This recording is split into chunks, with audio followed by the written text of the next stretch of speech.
Alright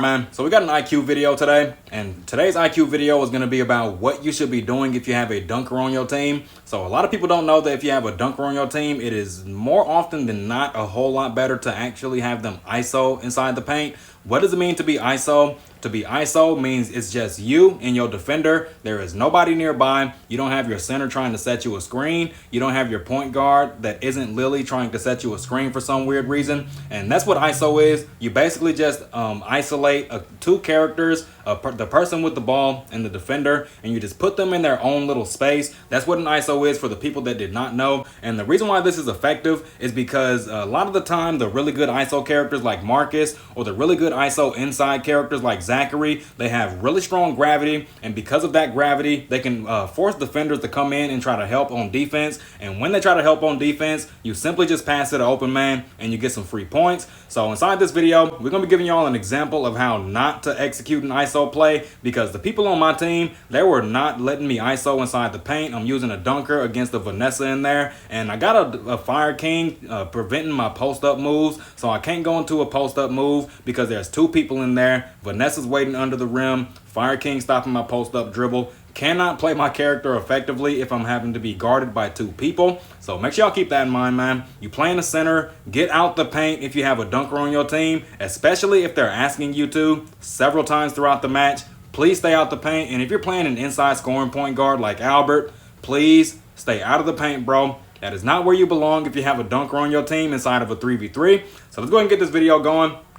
Just check out the flaws of how my team is executing this, and then look at how good the opposing team is executing this. So on our team, I'm the inside scorer. I'm using Lucy right now. We got Emma and Albert on my team. So Emma's supposed to be setting the screen for Albert back there. You can see she's inside the paint. I got two defenders on me. Can't do my post-up move. Gave Vanessa even more time to get into position to block my dunk. And then he gets a wide open drift three back there because Emma's not helping on the screen. So I'm assuming he thinks I'm telling him to help on the screens, but what I'm really doing is telling him to play pick and roll, play threes, force two people out there so I can be in the paint by myself. And they did it at the beginning, and then they stopped doing it for like 8 or 9 possessions, and then they started doing it again. Then Albert tossed up a contested three, and for no reason, I was over there in the corner by myself in the mid-range area. It was ridiculous, man.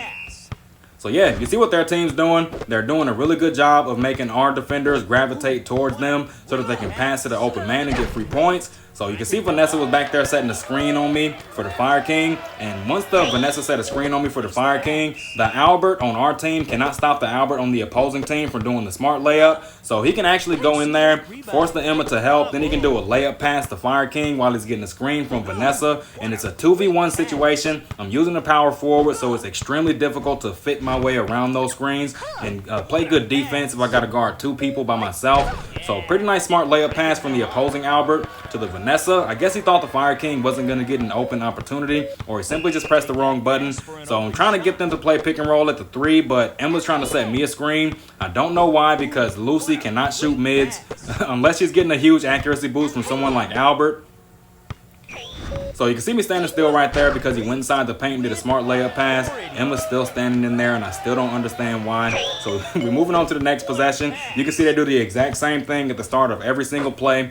Vanessa setting the screen for the Fire King back there. Albert's doing his smart layups to the rim and getting free points. And when the Emma tries to help, they just shoot a 3 with the Fire King. So there's the play right there. They finally set a screen at the 3-point line and got me ISO in the paint. And then Albert tossed up a contested 3 for no reason.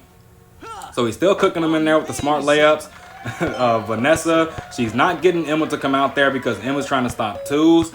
And we should be trying to stop the 3s more than the 2s if we're being honest. So I'm not sure what I'm going to do right here. I think I just went ahead and went for a dunk. I had completely stopped caring at this point because Emma's still standing in there, bro. And now he's going for a contested dunk against the Vanessa.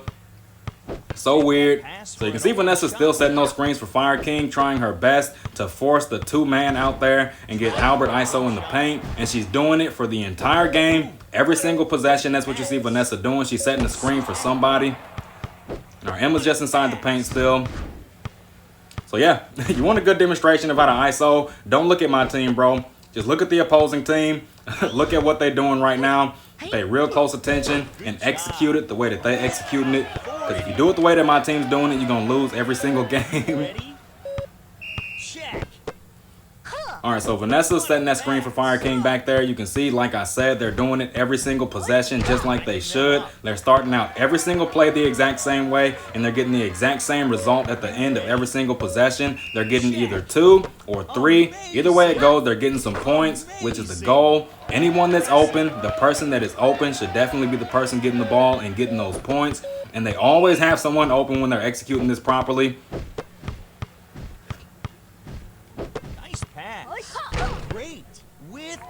Yeah, nothing Emma could do against the Vanessa ISO in there. Absolutely nothing. So now we're back on our possession. They finally decided to do things the right way. I saw Vanessa going into the paint, so I just went ahead and shot up a mid with all that extra accuracy that we get from the Albert pass. All right, so Fire King's looking for an open opportunity here. I bite the pump fake, and he gets a drift 3. So he got the huge accuracy boost from Albert, plus the 15% from his full charge. So yeah, he had a bunch of extra accuracy right there to go with his 10% disturbance resistance and guarantee that that shot goes in there. So I tried to do a post-up move, but I failed. I ran into the Fire King because, once again, there's too many people inside the paint. We got all 3 defenders in there because all 3 of my teammates are all inside the paint. Take that pass for an open shot. So we're going to go for a dribble move here. Once again, we had already stopped caring at this point. So we're going to pass to Emma. She's going to get blocked. Fire King's going to pick up the rebound. And they're going to start their play over again. No, they're not going to start the play over on this one. But you can see Vanessa coming out there to set a screen. Trying to get Albert an opportunity in there, or Fire King an opportunity at the 3 if Emma didn't come help. So yeah, this game's basically over. Pretty sure y'all get the idea at this point. If you have a person on your team that specializes in scoring by themselves, they need to be isolated. The best way to isolate them is by using a screen, because half the time they must help with those screens. The only time that their teammates don't have to help with the screens is they're using Boa, because she can literally go through them. So all right, man, we're gonna wrap this video up. Y'all want to see more of this? Go ahead and drop a like, sub to the channel, and I'll catch y'all on the next one, man.